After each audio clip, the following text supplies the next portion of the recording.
Menteri Koordinator Bidang Infrastruktur dan Pembangunan Kewilayahan Agus Hartimurti Yudhoyono meninjau jembatan Musi 5 bagian dari Tol Kayu Agung, Palembang Betung.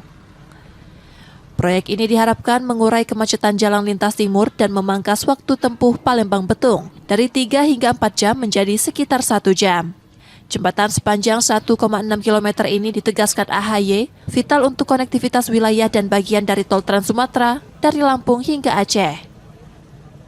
Kita sebentar lagi juga akan menghadapi Lebaran, berarti akan ada arus mudik, arus balik, dan insya Allah sebelum itu terjadi ini sudah bisa difungsikan ya sebagai jalan tol fungsional.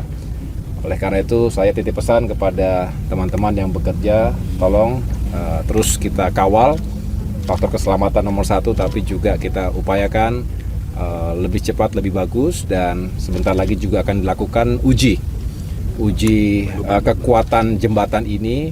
Saya tanya tadi, kekuatan yang dipersiapkan sebetulnya 1.800 ton secara bersamaan, tetapi 70%-nya saja harusnya sudah bisa memenuhi persyaratan atau standar. Artinya kurang lebih 1.200 ton atau 40 kendaraan dump truck di saat yang bersamaan. Pemerintah menargetkan tol dapat difungsikan 10 hari sebelum Lebaran. Proses pembebasan lahan terus dikawal agar pembangunan berjalan lancar dan aman. Tim Liputan, Kompas TV, Palembang, Sumatera Selatan.